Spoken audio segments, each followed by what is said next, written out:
being an empowered and successful woman today. Tell me all about that journey and your first memory of when you discovered who you wanted to be in life. Heartthrob in college? Where did you get I that? heard that from many sources. I had to ask you. I mean, Taking me people down would be like, oh, when? Neelima. Everyone was after her in college. God, you're really taking me down memory lane. I don't know what to say. I think being a middle child, you're always seeking attention. I was a middle child, and I wanted to be somebody, something. I didn't know what. I wanted to be on the stage. So I was so excited in third grade when I got the role to be one of those children in that play.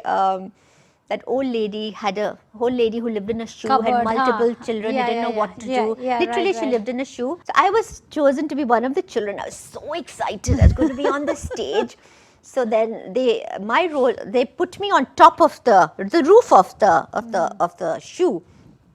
And my parents, and I said, "Oh, I've got this role." Like, anyway, they came to see the show, and they could not see me because all they saw my legs dangling. My whole body was. You were just excited to be there. That was my first performance. Everyone watching you. So maybe I wanted to be, I don't know, a movie star or, I don't know. I was pretty starstruck. To say that you're an attention seeker, I think what you really mean is you love people because you connect with people. And I think one of the best things about to be a human being is the variety of people. If you're nice to people, they'll be nice back to you. Yes, and I'm looking for, I'm somehow only finding their goodness. The other part I won't even look at. Because like they say, glass is either half empty or half full. You see the half. Yeah, I'm very full. Yeah, part, right? I see it full. I see it full. But in your journey, from the time that you were here in the US and you were doing so many things already, most of us did not have even US in our map. Tell me, from that time on to now, you've seen so much. You've seen the community grow, the community change. We've added so much. Tell us more about your views of what you have seen all along. Well, when I came, I'm talking of 79, there was not even an Indian store. And, Bollywood, and, we were all starstruck and missed Hindi movies, anything Indian. I remember we were in San Diego and we would drive all the way to some remote Indian store and get grocery and everything we used to savor. Now there's so much that you're overwhelmed. Overload. And then in front of me, television came, So when I came to this country, the first time I saw color TV. And I had never seen so many channels in my life. Because when I left India, that time we used to have one Chitrahar. I know. One Chitrahar. And we all used to wait and see what are the songs. And then one movie in the week, everybody would be discussing one movie. And then, of course, the radio. Binaka Geet Mala. So I come from, people now know my generation. You're a couple of radio channels. Now I don't even watch TV. There's so much going on, So I'm overwhelmed by variety. It's kind of gone, Now, if you had to define what Indians have contributed to the community and the society at large over here, what would you think it is? Americans love India. India is like boom. It's like a powerhouse. They think we are awesome. At least the American friends that I meet, they think we're awesome. Bollywood has just taken over. It's impossible to succeed in doing anything if you don't have a good partner, because the pull in the house against the forces that you want to do is so bad that you will never be able to succeed if you don't have somebody pushing you. And it's interesting, what makes a good marriage is when it's not about, Valentine, he forgot roses, blah, all that. My husband might not even remember my birthday. Is letting each person maximize their potential. Right. And I didn't know I had that much potential. And you know what my husband said when he met me? It was not I was beautiful. He said, you're good raw material. You have potential. That was it. I said, that was a compliment. And he's not a very complimentary guy, but that was his compliment. He was like, I could work on you. You're good raw material, good potential. And and he really helped me maximize my potential. So each one of us has so much potential that we don't know. We don't know our potential. Yeah. So I'm very blessed I had a partner who helped me tap my own potential. Now, you have very successfully launched Home of Hope, and at that time there were not too many charitable organizations. Now there is a basket of them, and you can't pick who to go with. Yes, yes. But at that time there weren't. Yes. What made you want to give back, and what made you want to connect with Home of Hope and the cause of children? Yeah, I think what I came from a middle class defense background. So I came to this country. I'm one among 4, children. I felt very blessed, very blessed. I had this attitude of gratitude. I was so blessed. So when I went back to India, I saw, and then I started questioning, why am I so blessed? There must be a reason. I've got to give back. So I had no plans to do Home of Hope, nothing. It was just, I wanted to do something, help these kids.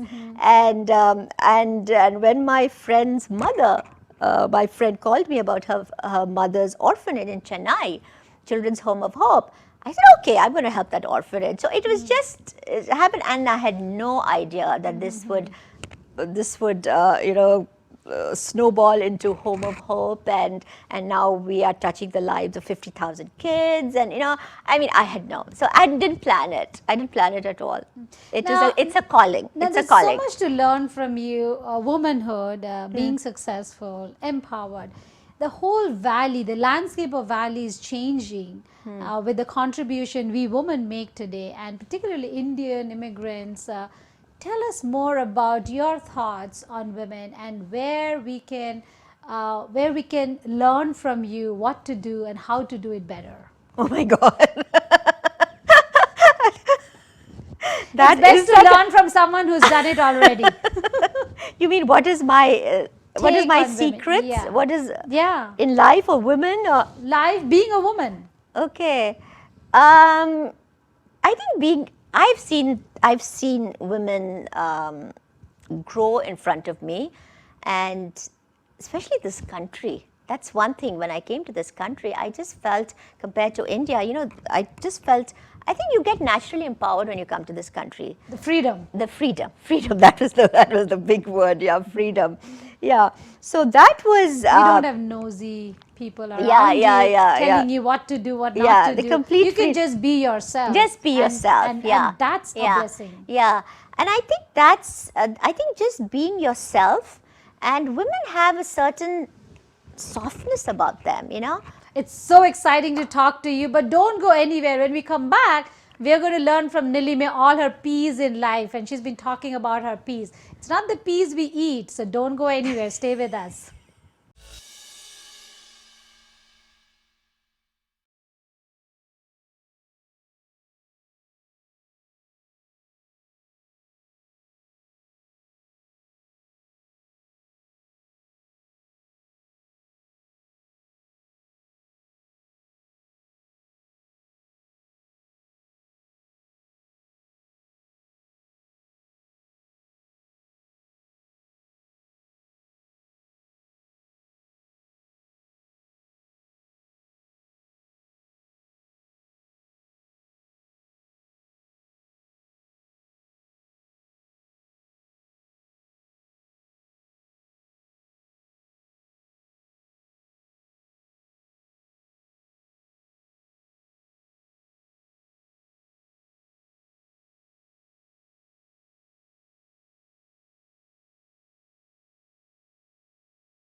CalCos Financial Corporation was established in 1990, and since then we have been providing outstanding mortgage services to real estate professionals, builders, and individual homeowners who are buying and refinancing their mortgages.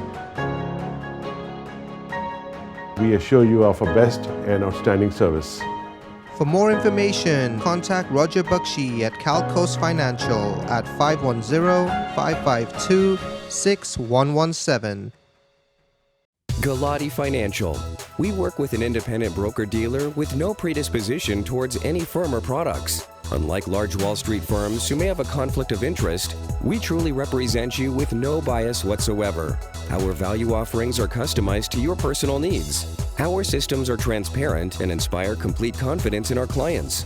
We've been doing what is right for you since 1982. We are always here for you.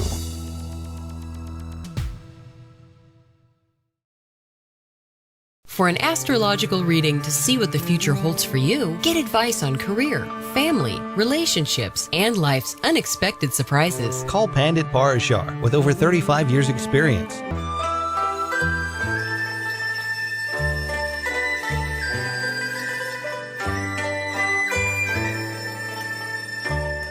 Finding the right home in Silicon Valley can be challenging due to its diverse and dynamic landscape. We understand your needs and can help you narrow down your search and find you the right home that fits your requirements. Call us today. For more information, please contact Kajal Shahani at Intero Real Estate Services, 510-304-6754, or visit us at www.kajalshahani.com. Come and experience the hottest and happening, the one and only LED Glow Bar and Restaurant in the Bay Area. Visit theultimatelelounge-gp.com. Theultimatelelounge-gp.com. Theultimatelelounge-gp.com. Also enjoy unique dim sum style dining. Don't forget to mention this ad to get your complimentary ultimate beverage. Theultimatelelounge-gp.com. Theultimatelelounge-gp.com. Theultimatelelounge-gp.com.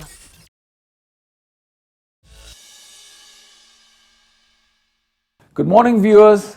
Once again, you have done the tax deadline, which is the most urgent thing. You know, a lot of people, and they work with the advisor, the CPA, they tend to do the urgent things, but not the important things. I mean, there was a deadline, you had no choice, you've done that. But now I would urge you all to start looking at the important things, which is do not wait till December of this year to plan your taxes out. I would do it now, starting out. There are lots of tax advantages which are available to small business owners. So you need to start looking at that today. These are deductible and these can be made from your pre-tax income. The contributions are not taxed to an employee. And these programs, all of them grow tax deferred. So if you're a business, you can avail of these opportunities rather than letting it go. There are numerous types of plans there.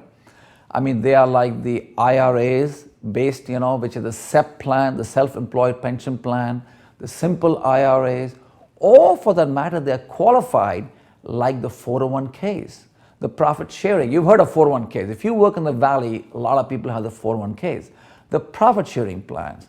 And then we have defined benefit plans. Those defined benefit plans are really good for small businesses if they want a higher deduction. As a matter of fact, we will cover that as a separate topic. I'll give you a tip in the next couple of sessions on the defined benefit plans. And then there is the vesting with the employee. So these qualified plans, you get vested over a period of time as opposed to right away.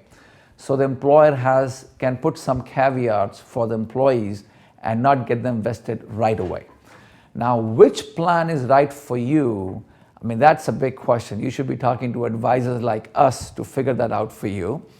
And the key is the flexibility.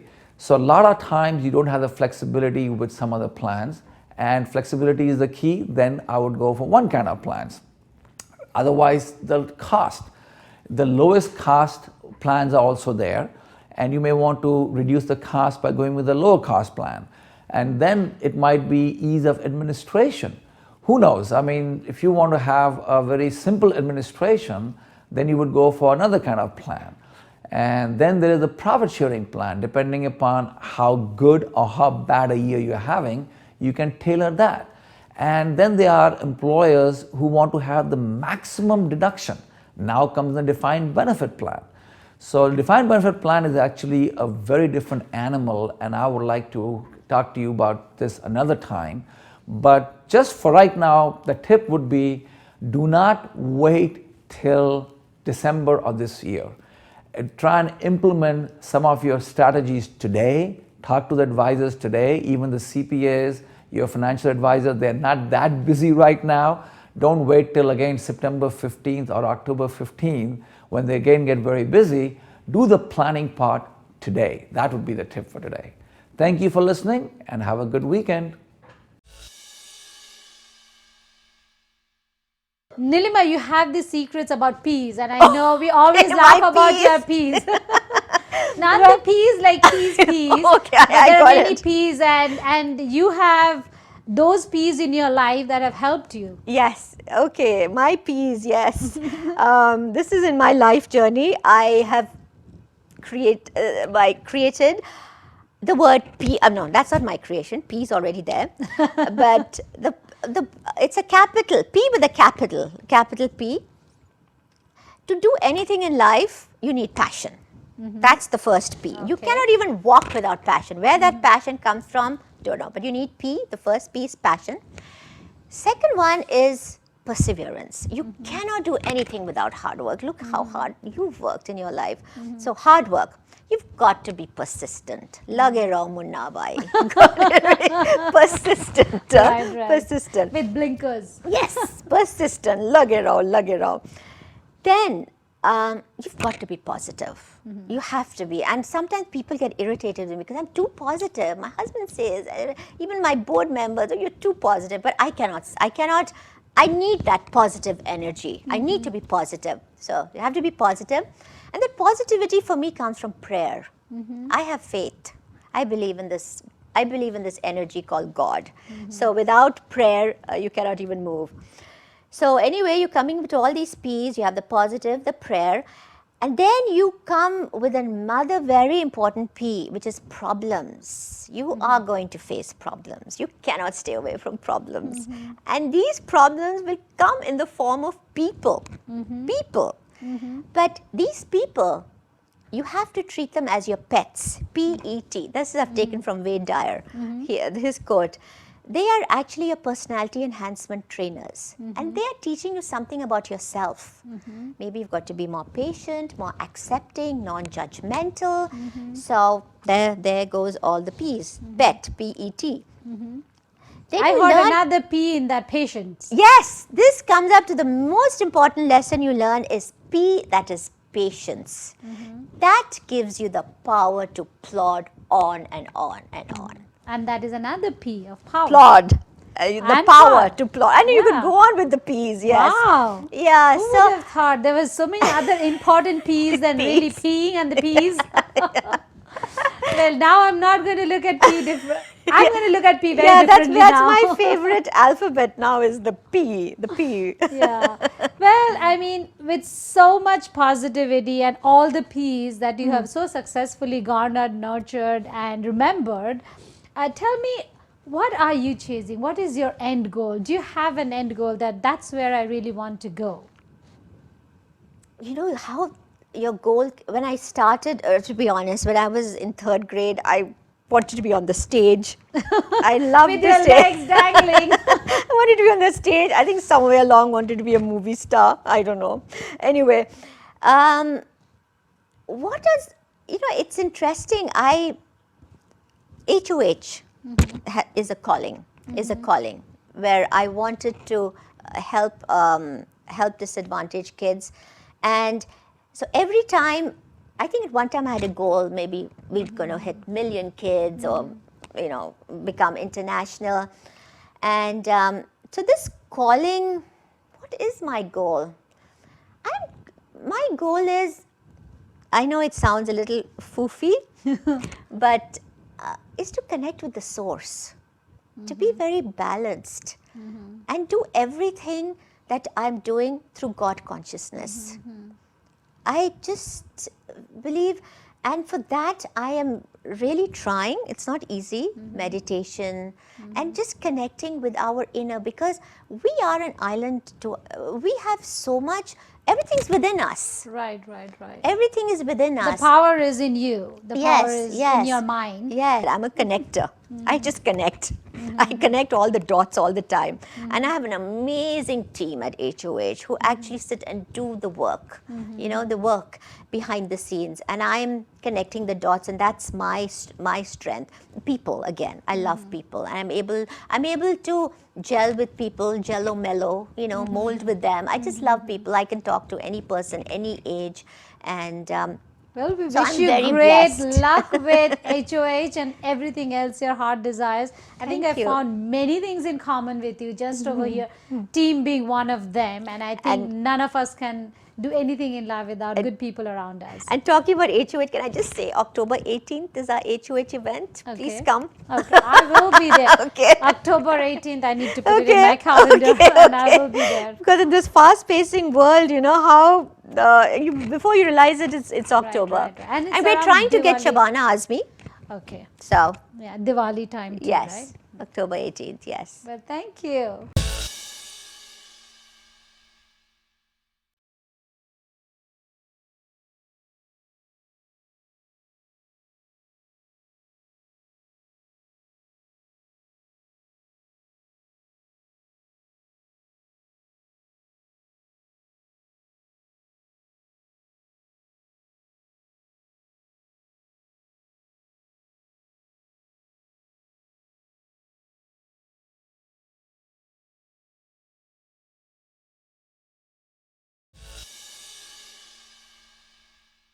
Hello everyone and welcome back to Womennow. Now I'm here again at the Hackworth IMAX Dome Theatre here at the San Jose Tech Museum of Innovation. We will be talking to our friend Michelle shortly about a new movie that they're playing here. And also we will take you inside to show you how these movies are actually projected on the dome. Michelle, welcome back. It's always great to have you on the show. Thank you. It's wonderful to be here. Michelle, tell me, always before there is a movie played inside, there's a little introduction that takes place. Are you in charge of that? I am. It was installed at the beginning 15 years ago when we opened the Dome Theater, and it still runs today. Why the introduction? Is it because there are so many kids inside the theater and they're so curious about it, or is it because it's mostly a documentary kind of a movie that you play and you want to educate the people before it begins? The IMAX Dome experience is very unique, and so we like to highlight all the unique aspects so that people really get a feel for why they're there and the specialness of the moment. So we highlight the 44 different speakers and the 7 different clusters that surround you, so it makes it, you can actually hear helicopters coming in behind you, and it really adds to it. And then people like to see how that works, so when we backlight the screen, it's fun for the audience to be able to see the speakers and have it all shift perspective for them. Okay, now how many projectors surround the dome itself? It's just one projector. So where is the projector actually? Is it behind us or below us? It's actually in the middle of you. So the seating goes around the theater, around the projector. So as you walk in, you'll be able to see what we call the doghouse, which is where it lifts up into. And people actually sit alongside. It sits in the audience just like an audience member.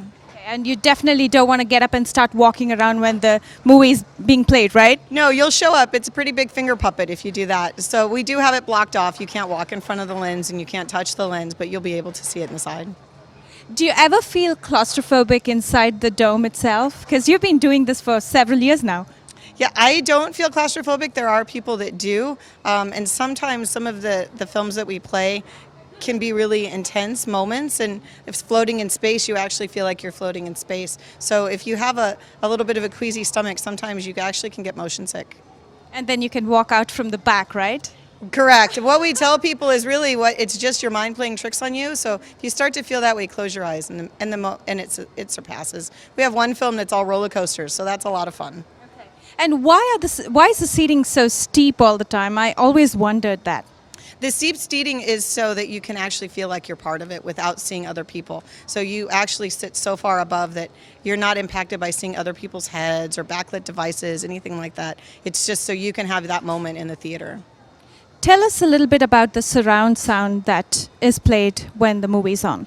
So IMAX has 6 channels of surround sound, which is more than any other movie format, and they actually program each track specifically depending on where you are in the theater. So if it's a feature film and there's a helicopter coming in, you can hear that come behind you.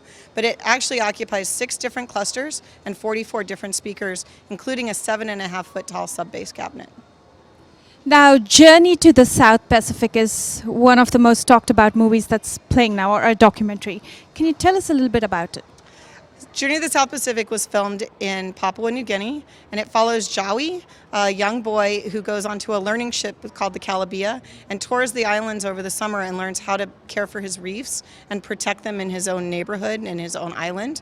And we follow him along his adventures. He swims with a whale shark, and we get to watch turtles go up and lay their eggs, and the little baby turtle go back into the ocean. It's really an inspiring film and a way to help us inspire that into the young audiences that come into the theater to find ways around their areas to help care for their individual areas the way Jawi cares for his reef.